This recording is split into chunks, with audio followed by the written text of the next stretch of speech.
All right, guys, welcome to episode 104, the 4th of July special. Pew, pew, pew, pew, pew, pew, pew, pew, pew, pew, pew. Yeah. America. You came in with a lot more energy than I was not expecting this today. Yeah. So, yeah, I feel like the downer of the group all of a sudden. Dude, we got a lot of stuff to talk about. We've been off for a week. I know. And so, there's a lot of stuff to talk about. I know. I feel bad. Like it's not like there wasn't anything going on. We had two races, back-to-back weekends, and then we're slugs over here, not even getting a recording out. Yeah, it was just life was just busy. So. Crazy. Yeah. So. But we're back. We're back. Yeah. Good so times. yeah. So a lot of big news out there. Oh yeah. You ready for it? What do you think? I'll let you guess. I mean, got Tour de France starts this weekend. No, it's not. No. Try Let's see. What else? Well, the Gravel Cup had a big shakeup over the last couple of weeks. Yeah, I think we're going to talk about that. Yeah, that's not it. No. Let's see. So we got 4th of July coming up. World Cup match. Team USA had a big win. Closer? Yeah. 3 strikes, I'm out. Yeah. What is so NHL, freaking San Jose Sharks. Yeah. Matthew Celebrini, which is the powerhouse phenom kid, just a crazy, amazing He's forward. Converting to a gravel cyclist? No, he's he got some great trades this week. He got Danielle Nurse from the Edmonton Oilers. Okay. And then he got this other guy who's going to be a 7'1" defenseman. He is from Moldova. He's like 270 pounds. Good gracious. Yeah. It's like Andre the Giant out there. He's insane. So I'm picking San Jose Sharks for making a run for the Cup this year. Wow. For the Stanley Cup already. So remind me how that tops the other 3 things. Oh. This isn't a hockey podcast? I mean, we could turn it into whatever we want. I mean, I feel sorry for the listeners and viewers, but no, I was like, I mean, that is pretty blockbuster though. Yeah. So when I saw the Donnell Nurse come from Edmonton, I mean, he's basically their high point scoring defenseman. Mm-hmm. So when Draisaitl and McDavid aren't scoring points, you can kind of see Edmonton's probably going to be. There's people are going to start scavenging off of them, and so they're going to be in a tough mode.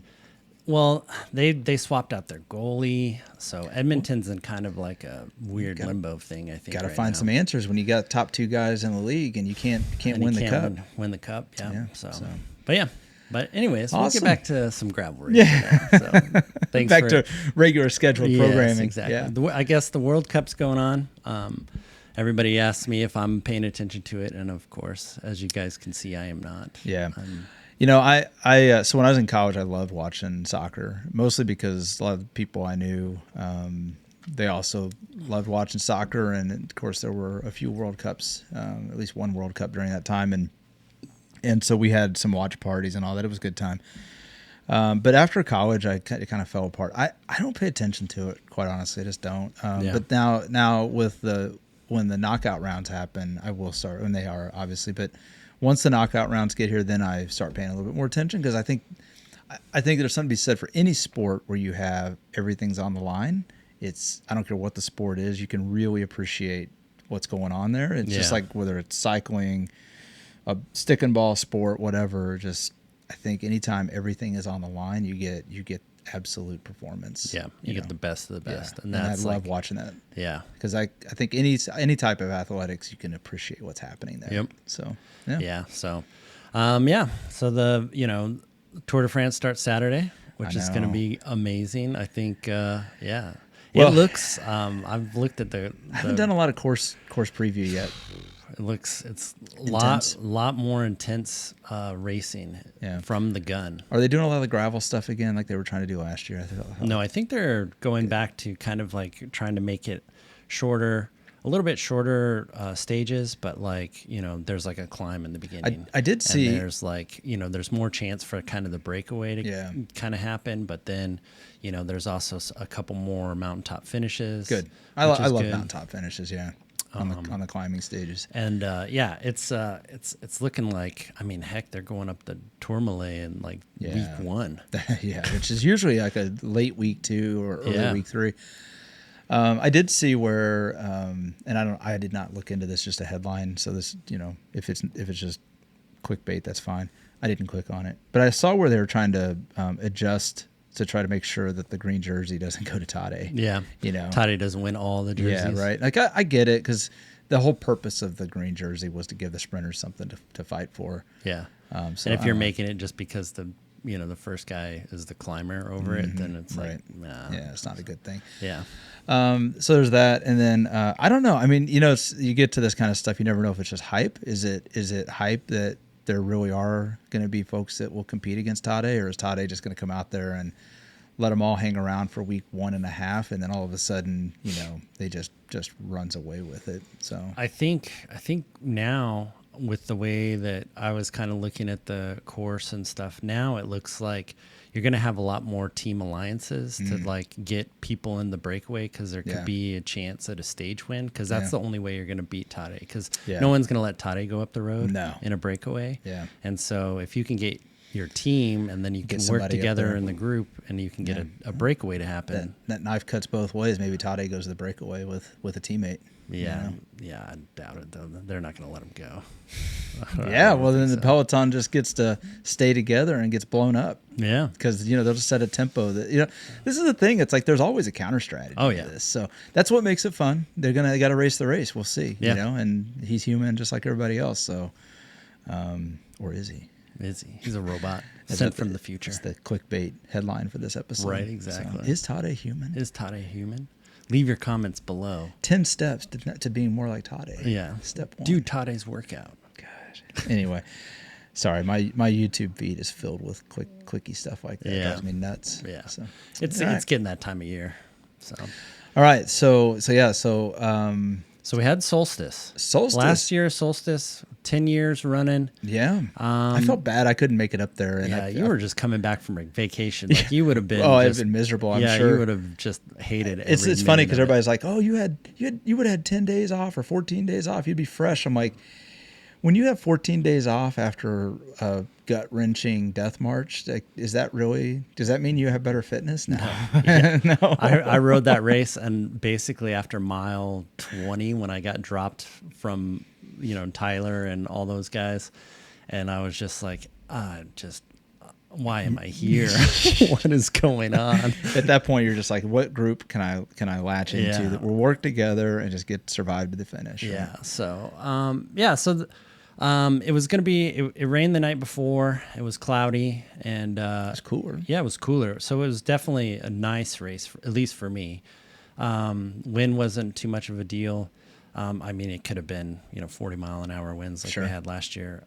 For the last year of the race, I thought it went pretty okay. The beginning, there was like mile 20, there was a kind of ranch road section that was rutted out, had a big crash there. Yeah. Guy broke his collarbone.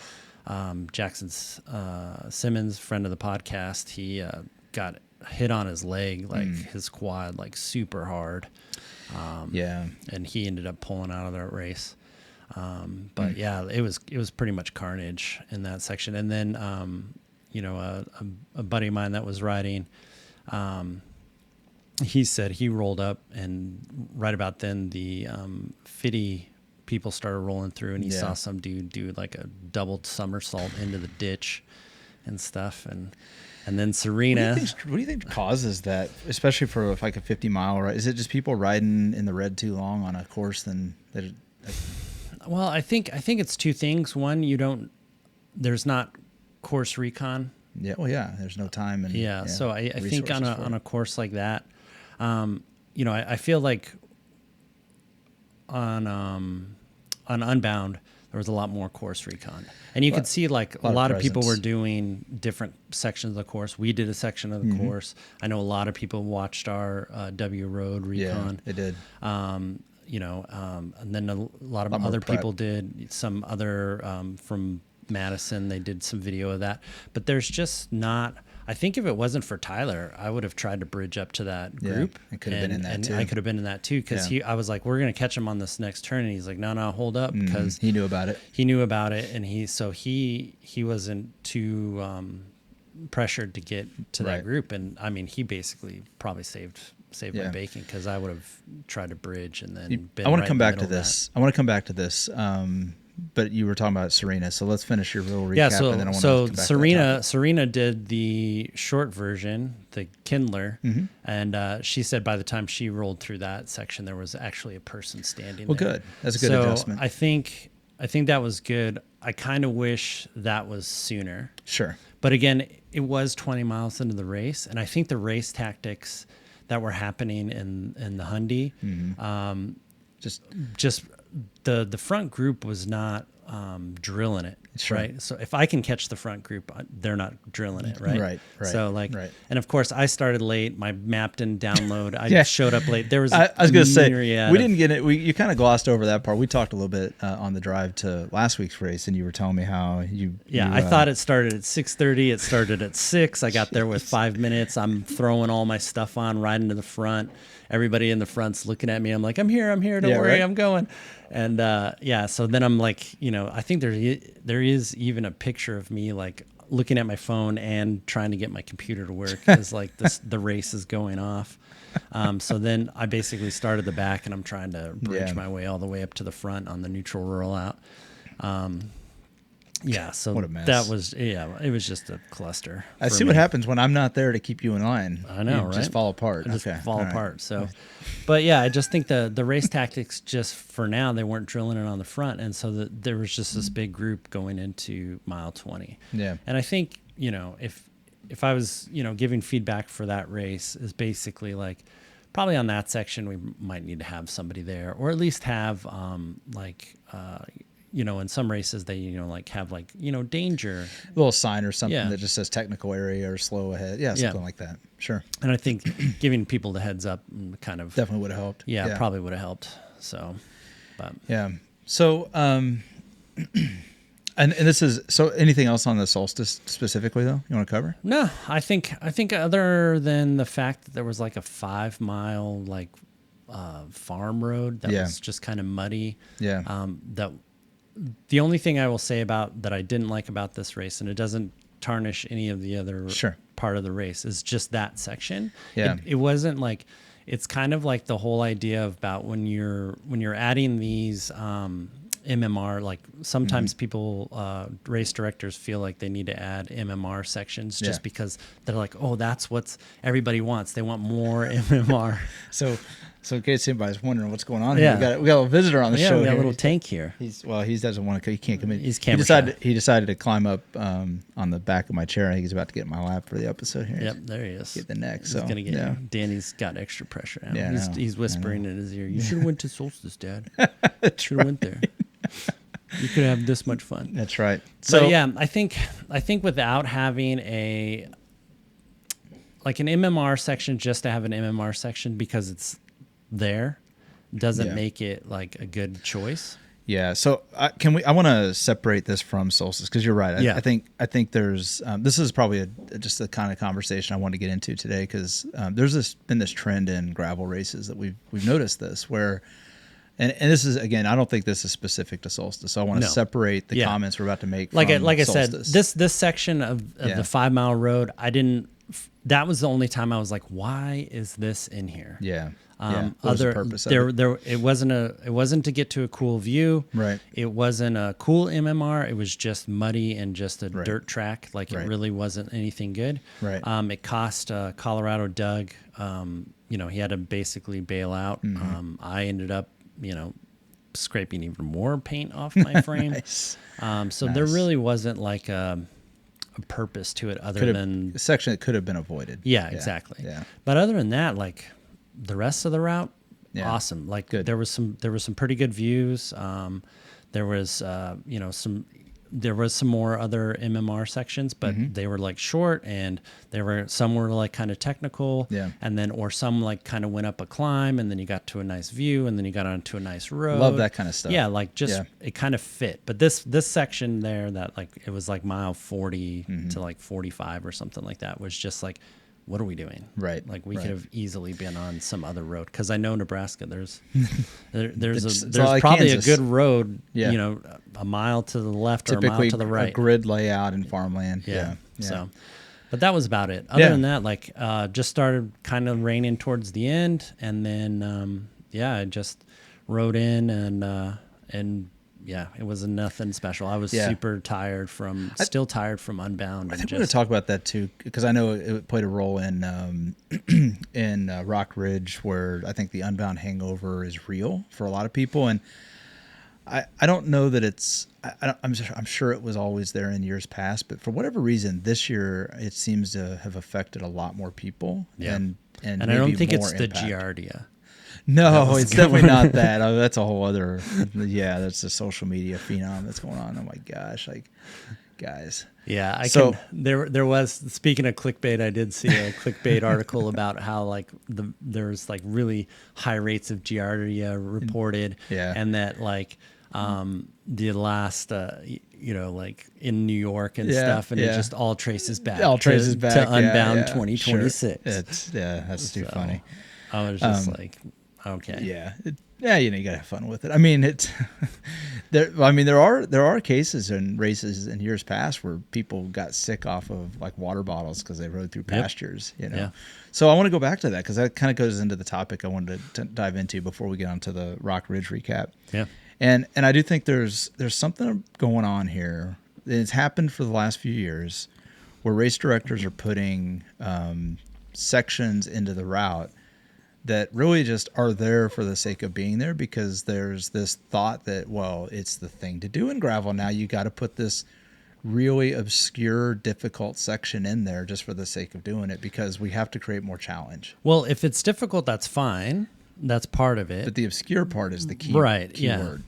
The part of just be like, oh, well, here's a good road, but here's the MMR that's right next to it. Sure. It's like, but you basically go the same direction. You go to the same hill. You go to the same area. Mm-hmm. Like, what's the point, right? Yeah, it doesn't take you. It's not like it's a road that takes you to a unique view or has like a unique feature to it. It's the feature is it's just a muddy, rutted out section. Like, okay. I mean, we could, like to your point, we could have gotten there. We could have got to the same result just going one road over and avoided a whole catastrophe of potential problems. So, and again, I think that there's a good case in point of when it's good use. Our favorite race, Open Range. It's good use to route us through a pasture and through a ranch road that is totally cow trampled and everything else, and it's literally just mowed out of the grass for the race,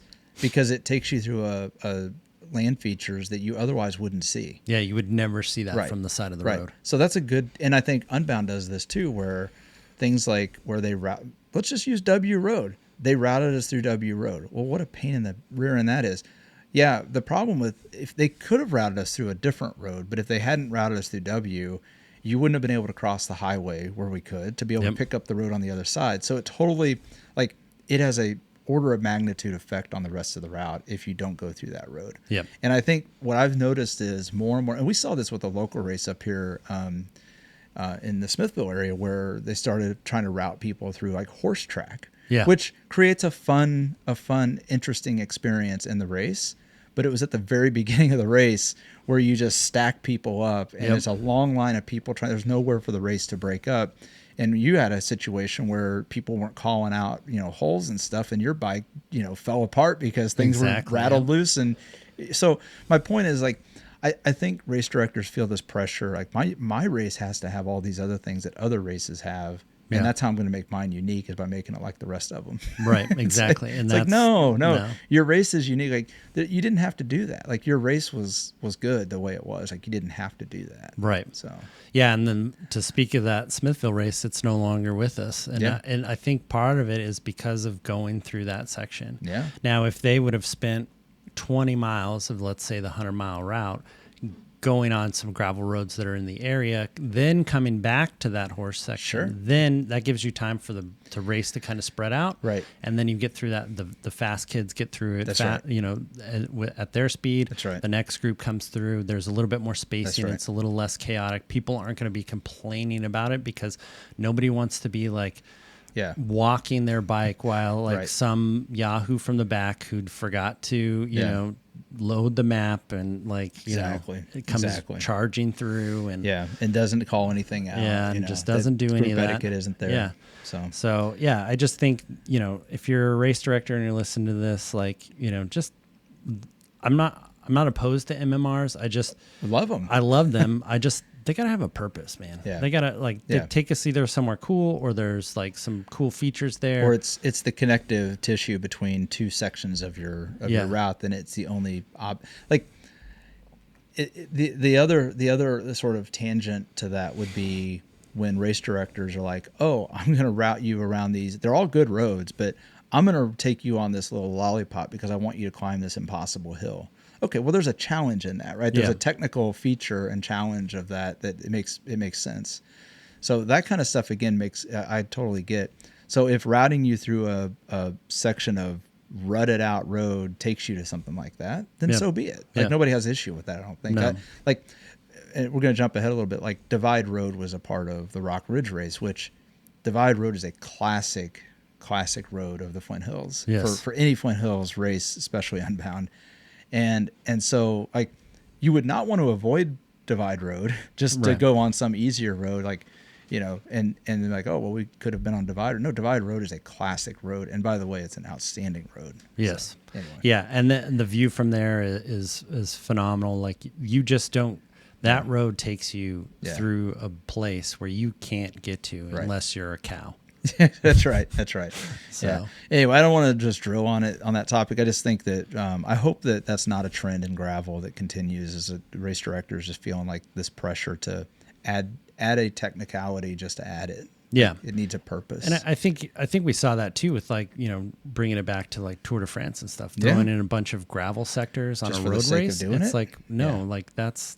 It's a road race, not a gravel race. There's a difference. It's all levels. That's what I mean. That's why I wanted to separate that conversation from the solstice, because it's not anything about solstice. It's just in general we've seen this trend, and it's affected the pro level as well, which is just wild. So, yeah. So then we get to Rock Ridge. Man, anytime you can get up there to ride any part of the North Course, you got to do it. Yeah. Wabunsee County is freaking amazing. It is. Had a great time. It was nice and cloudy. Yeah. Had a little bit of rain. Bobby used the rain route. He used his best judgment, and I think it was the right call. Yeah, I really do. And obviously I did not do any scouting to know what the condition of the roads that we were not able to go on. I trust his judgment when he says he's about rolled his truck. I trust his judgment not to put us on that. But at the same time, I mean, we kind of joked about it during the race, but I think it turned out to be an outstanding course, and probably the perfect course for the day. Yeah. So yeah, that's what you kind of want. It's like just the perfect course for the day. Yeah, it had the right amount of challenge where it needed it. And there was no, like we were joking, sorry, I'm going to jump ahead again, but we were joking like in the last 5 or so, 10 miles or so of that race, we were like, we're about to see another big MMR section, aren't we? I think we would have if it had not been the rain route, but like I think it was great because like by that point it was getting hot, like the day was getting out of control. So, all right, let's just back up a little bit. I don't want to get too far ahead of ourselves. Yeah.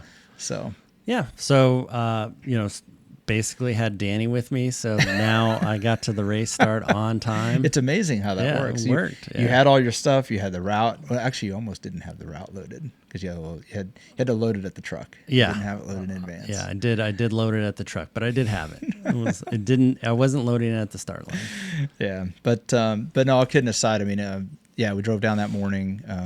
Nice, cool morning. Like I said, a little foggy. Remember, right? A little foggy, a little misty. But perfect weather to start a race. Yeah. Humidity was a bit high. Yeah. So anytime you get that course, you know, starting from Alma's kind of in a valley, and so you know you're going to be climbing. It's like 360 degrees. You're climbing out of some direction. Yep. Yeah. And so the race just started. The climb went off, and I was basically out of the back. So there's no climbing in these legs. It's funny because I felt pretty good at the start, as expected, right? I mean, again, you took that kind of time off, and there was some training, but not anything crazy. My legs felt pretty good at the start of that race, so I was happy to be in the same group you were in for a while, and I was like, all right, maybe my legs are going to surprise me here today. Yeah. But the Red Bull wore off at some point. Yeah. So I was thinking, I was like, oh man, Danny's Danny's got the legs today. It's going to be hard for me to catch up to him. But no, we found ourselves in a little bit of group, couple of people that we've ridden with in the past and stuff. And we worked together, and basically we kind of lost people when we started going towards Divide Road. Yeah. But like it was kind of cool. And then met up with you were scraping mud because you had the 50s on. I put the 45s on because I was like, I don't trust Bobby to not send us through any mud. Right. So I put the 45s on. I didn't have any problems. Yeah. And so I just kind of at the aid station from Divide, I just kept on trucking, and then I was like riding, and I met up with this guy who didn't have the map. His computer doesn't do mapping, and he was supposed to do the short course. And I'm like, dude, you're doing the long course now. Yeah, you're doing the long course now, because I'm pretty sure you should have turned like a should have while zigged ago. when you didn't zag when you should have zigged or something. Yeah. So he's like, well, I'll just ride with you, and I was like, yeah, that's fine. Yeah. So well, and it's funny because you mentioned like cleaning out the mud and everything. It was like we were riding great together. I mean, I was feeling pretty good, and we hit that one little section, and like some mud caked up. It was no big deal. Cleaned it up. You gave me thankfully you gave me your scraper because I didn't bring mine, and then a few more miles down there we hit another little muddy spot, and like I don't know. I think you stopped for just real quick to because like a big chunk of mud just went up right into my fork. So I was like, get that real quick. Yeah. And when you stopped to do that, I was doing the same. But something sounded really weird in the bike, and I was like, what the heck's going on? So I got on to pedal, and when I got going again, and all of a sudden, like, you know how it is when your chain falls off, you're just like, all that one foot goes forward real fast. Yeah. So that didn't really happen. I was like, what the heck's going on here? And I look, and my chain is wrapped around my back wheel, inside against the wheel. Yeah. So in between the cassette and the rear wheel, and the rear wheel, and the spokes and everything. So that's always a bad one. Yeah. So thankfully I wasn't going at speed, because that could have gotten ugly fast. But so I spent like I never even go back and look. It felt like 20 minutes. It was probably like 5 or 10. Taking that all apart, and then I started going again, and like there was enough mud in there, like the chain was not seating on the pulleys and the derailleur pulleys very well, so it was just causing all sorts of issues. And it got all that cleaned up, but man, I was so frustrated. And then it took me 30 miles to finally catch you, because by that point my back had started to tighten up. You stop that long, like nothing, and your body starts to shut down. It's like, oh, we're resting. And you're like, no. Yeah. So I rode with a few guys, it was just, I was doing it. I mean, the power was there. It just, I couldn't hold it consistently because my back, I could start tightening it. But I had little surges. But yeah, caught up with you. That's when you were riding with the guy without the map. Yeah. And I basically took my time at the aid station, because I was like, I'm not making up any places. Yeah. And I was just like, I got myself sorted, and then I was like, all right, I'm ready to go. And then I saw a group roll in, and then I was like, oh, there's Danny. Yeah, so with that group. I was like, I'll just wait. Yeah, and I was glad you did, because I was starting to feel a little better by that point, and I was like, I knew I'd planned to stop at that station anyway, and I just filled up the bottles, all that kind of stuff. And man, it was so sweaty though, like a salt crust and everything. I had to get everything out of my face, so I probably took a little longer at that stop than I needed to. But yeah, it was good. It's good to ride the last 15 or 20 miles with you, and then we get to, like 10 miles out, and we had that Strava segment where it was a little climby. Yeah. Freaking chain did it again, wrapped around it. So like, what the heck, man? So yeah. And then by then I was like, it's 10 miles out. Like he knows where to go. Yeah, he knows where to go. He can, everybody can just limp it in. If you got to walk it, that's fine. Yeah, no big deal. Yeah, so then I just rode, and then, there was, there was one guy that was riding with us, and I was like, he like kept trying to push, and I was like, oh man, now I got to race. Right. And so then I was like, well, I'm not going to like race the downhill part. Mm-hmm. And so I just caught back up to him on the downhill. And then right when you get into Alma, it's like a little bit of an uphill, and then you get to the middle school, and then I just sent it. And he was trying, but he couldn't hold on. And then And then I almost blew the turning into the finishing chute.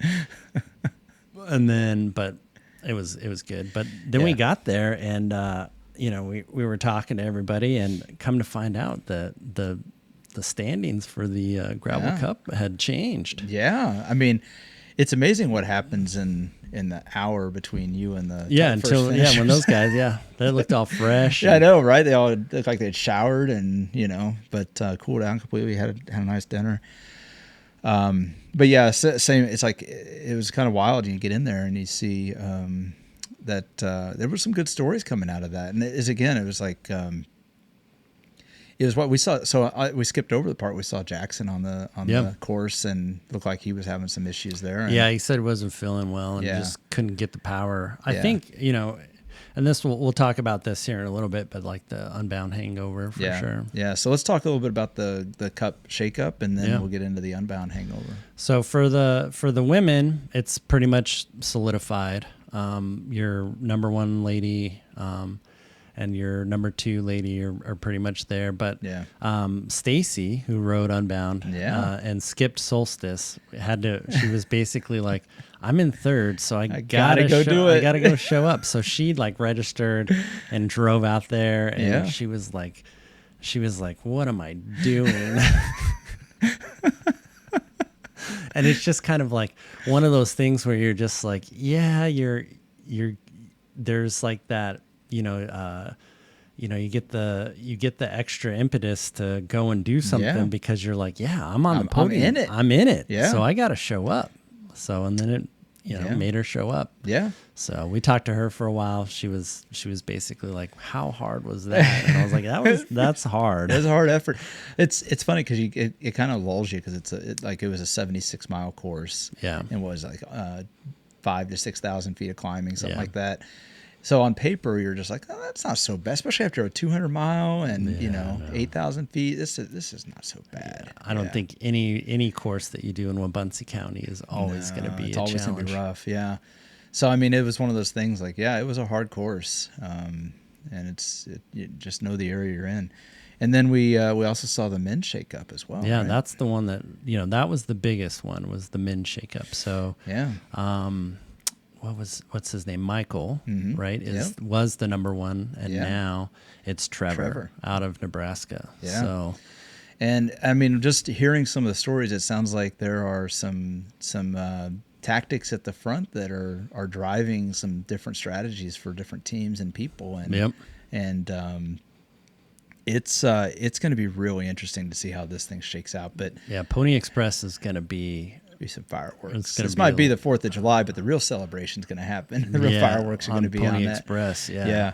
I don't know. We're going to see if we can get a couple of folks on the show between now and then, talk a little bit about kind of how things have unfolded so far this season, some of the different dynamics going on. Obviously, we can't tell you firsthand accounts because we're not up there. Yeah, we're not up there. This year, we are not up there. We are not even close. We're not even the second group. I know, right? So, but we're hearing some really good stories, and we'd like to bring some of that to you guys. And rather than having us just recount them, we'd rather hear it directly from some of the folks involved. And we're looking to do that in the next few weeks. Yeah, we're going to reach out to those guys. But in any case, so Trevor is now the men's overall leader. Yeah. And it's going to be interesting to see what happens now that he's marked and he's got the target on him, the jersey. Yeah. It's going to be fun to see how it all unfolds. Yeah, so I can't wait to hear how that one goes. Yeah. I think Pony Express is going to be if you do show up for one race, that's the one you want to show up for sure. Because it's going to be just being a part of the Gravel Cup and the series, whatever happens at the front is going to be it's going to be good. Yeah. And I think we're going to be, at least we get a chance to kind of be a part of that race. Absolutely. So the Gravel Cup is in full swing, and I kind of want to come back to the whole Unbound hangover thing a little bit, because that is something that I think, we were talking about this coming back from Rock Ridge. I think it's something that's probably always been real, but for some reason, I don't know what it is about this year, but this year it seems to be more prevalent. I think this year the the fact of the course being relatively hard, so demanding, and the fact that it was raining, and you have like cognitively you had to pay more attention. Like you couldn't just go ride it. Yeah, like in sections of Unbound, there's like let's say 50 miles of pretty easy road where you don't have to pay attention.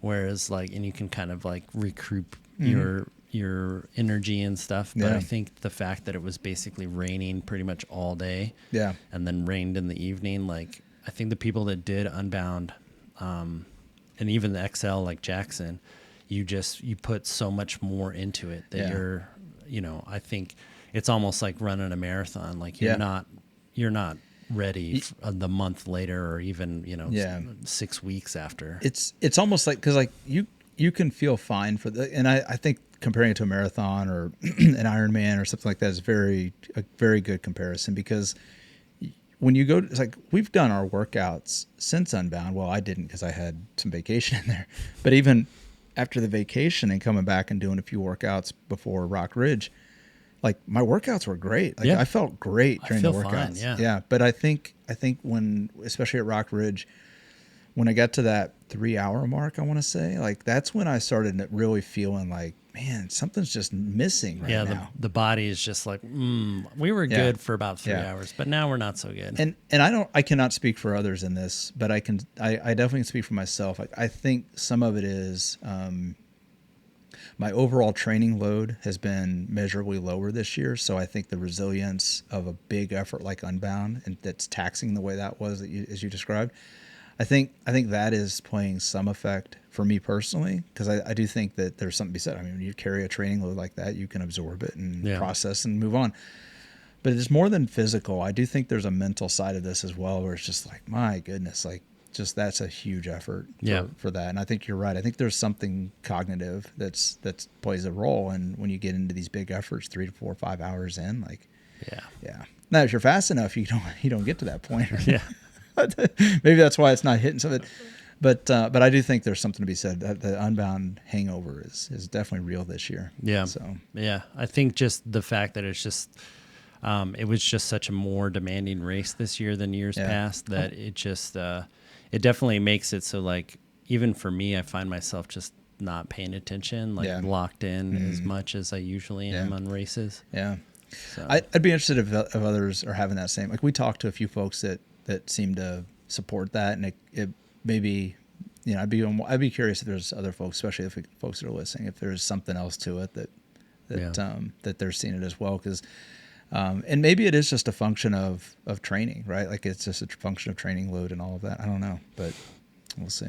So, so now we've got some time, right? Yeah. A little bit of time off. Well, I shouldn't say time off, but time off from the race for you. So yeah, because you got some triathlon work coming up, right? So the end of the month of July starts a 3-weekend triathlon series going on up here in Kansas City. Yeah. So we got Matt Mason, Cowboy Up Triathlon, probably one of the best ones in Missouri. Yeah.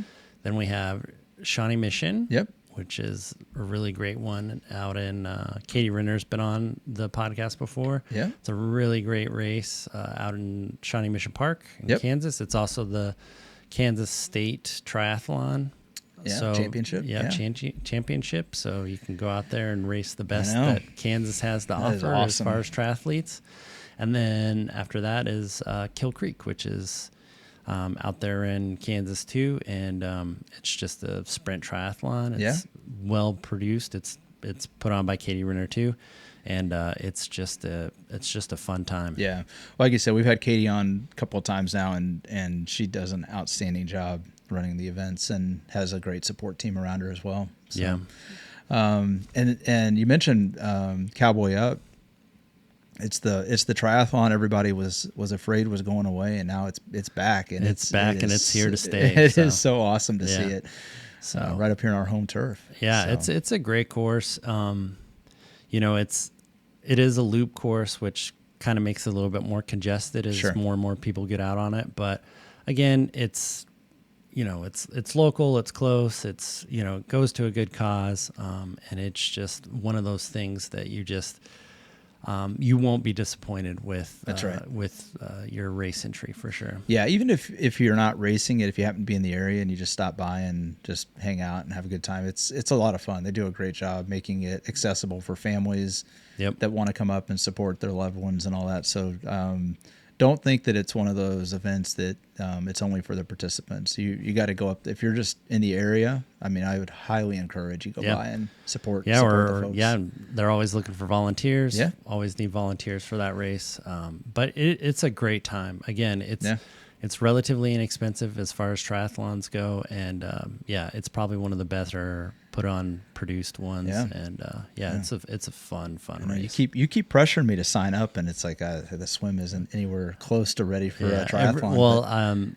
So I coach masters at Clayview up here in the Northland, and one of the masters guys is always like, "Have you started running yet?" I was like, "Well, I'm just waiting for it to get a little bit hotter. I want to make sure my first run back is in the hottest day of the season. I'm going to go out there and run for an hour. Oh my gosh! Every run after that will be so much easier." That's right.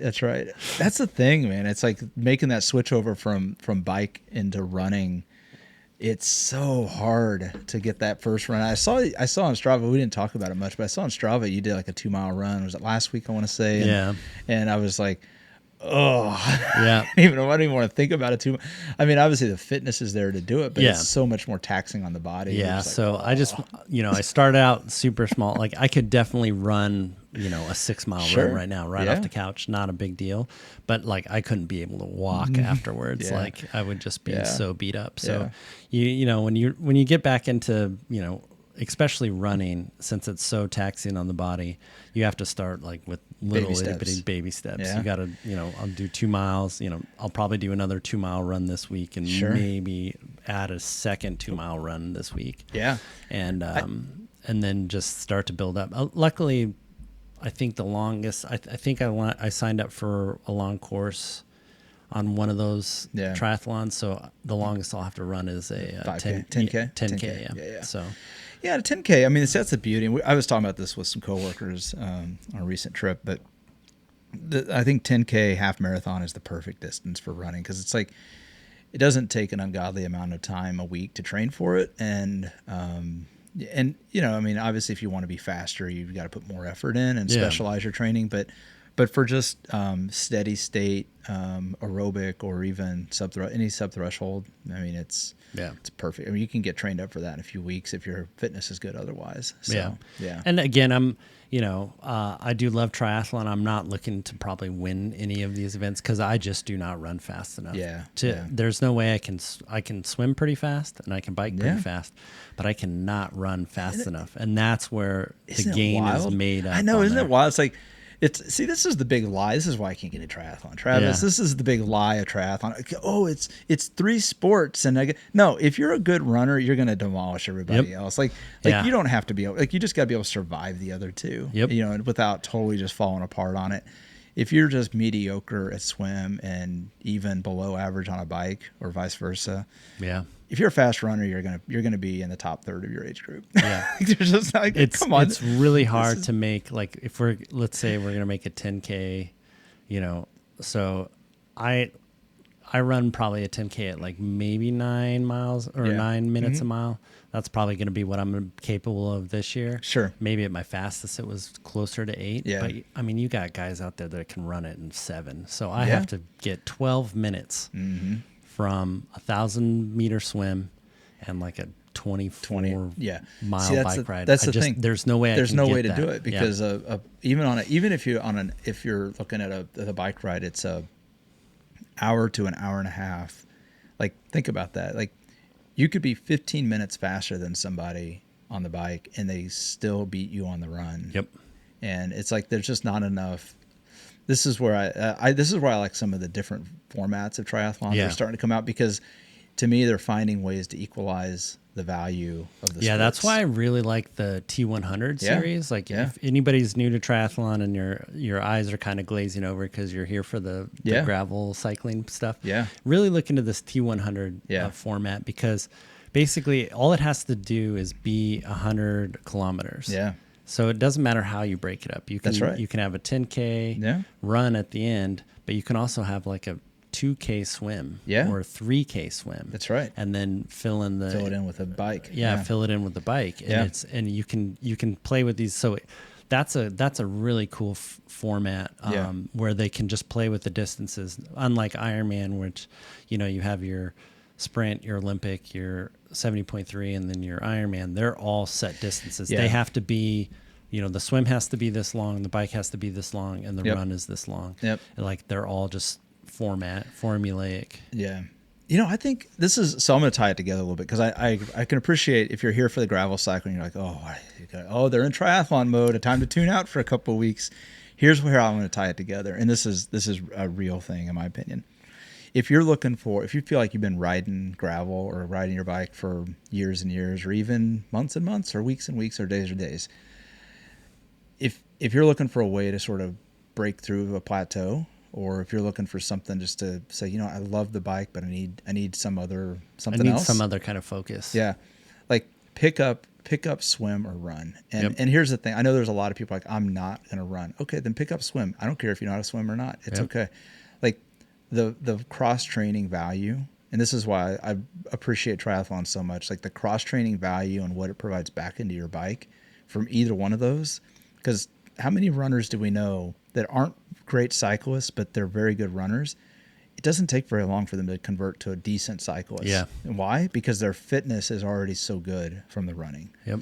And swimming is very similar. Like even if you don't run and you don't bike and you swim, you can convert to a cyclist because your VO2 max is probably pretty good if you're a trained swimmer. So to get into that, like your VO2 max is a function of your oxygen uptake from all your muscles. Right. And so if you're just on the bike, you're only using your legs, right, for your muscles. If you're swimming, you're using your whole body. Yes. And so if you want to boost your VO2 max, start swimming. Because that will, it teaches you breath control. It teaches you a whole lot of other stuff. It also allows you to work under a CO2 load, which is something that I struggle with in the pool heavily. We talked about this, and this is why I'm like, my fastest path, like, we're not going to get into it today, but one of the things I'm really considering now is back in the pool, because like I've never been stronger on the bike than when I was also swimming. Yeah. And that's the same goes for me. Like, and you can do VO2 sets in the pool, like 2 or 3 times a week. It's taxing on the system, but it's not taxing on the muscles. So it's not like skeletal. Yeah. And all that stuff. So I feel like swimming, you can get a lot more VO2 max bang for your buck. It's kind of like skiing too, right? Yeah. Like that's why I think skiing. Yeah, cross country skiing they have the highest VO2 max because they have to use their whole body. And that's why I think you see, if you look at a lot of the pro cyclists. Yeah, look at Lucy Charles Barkley. Yeah. Fantastic swimmer. Right. Phenomenal biker. Yep. And then just can, as long as she doesn't get injured, she has a problem with the run, and the problem is that she was swimming for so long that the bone density and all that stuff. That's just and then her aerobic fitness from swimming is just caused her to get injury after injury. Yeah, and I think that's why the balance is so important. And we talk about cross training. So that's why I want to tie it all together, because I do think that even if you don't go out and do triathlons, paying attention to the aspects of that sport and bringing that into your training plan, and I get it might be off season. But one of the regrets I have right now is not continuing the swim, even if it's just once a week, twice a week, just as an extra endurance or a VO. I don't even know if I would consider VO2 max, because I think probably for you, because you can't breathe very well. It's probably mostly all VO2 max. Well, that's my point. Yeah, exactly, because it's like it's not so much the pace as much as it's the time in the water, and doing, even if you do unstructured, just get in the water and not and I'm not talking about like elbow on the wall, hanging out, talking. I'm talking like, actual movement in the water back and forth in the lane or whatever. But because I think there's something to be said for, like you said, it's like, it's full body. It forces core engagement and muscle control that you don't get in other ways. Yep. And all of that contributes. Like if you're a garbage swimmer like I am, then you're using all that muscle. It requires all the oxygen uptake. At a minimum, very bare minimum, it's maintaining what you have. Yep. And more than likely, it's actually boosting what you have, and you don't even realize it. It's not like you got to go in there and just be heart rate at 180 beats per minute in the pool. No, your heart rate in the pool might actually be a zone 3 on a bike, and you're doing VO2 work because you're requiring the system to use so much oxygen. Yep. Yeah. It's such a great, that's why I'm saying I think it's such a great thing. I'm not anything, trained on the biology of all this stuff, but the logic from it, just thinking about it logically, it makes perfect sense. Yeah, I think swimming is kind of that best kept secret for most triathletes. They get a lot of VO2 max work done in the pool, and they're mostly steady state on the bike and the run. Yeah. So all right. Well, before I turn this into a swimming podcast, and we start exactly. doing that, and by the way, we got to get to the pool. Yeah. So cool. I hope everybody has a great, safe 4th of July. Don't blow any of your fingers off. And if you're listening to this after 4th of July, I hope it's not with bandages around your hands and like that. So but we'll see you guys next week. Can't wait. Yep. Oh yeah, and also everybody, thank you so much for listening and saying hi to us. Well, I was wondering where that was coming from. So we do appreciate it, and it's so great seeing you guys and seeing you guys talk about the podcast and stuff. And really do apologize for not getting out, but we're back. We're back. So, all right, have a great week, and we'll talk to you later.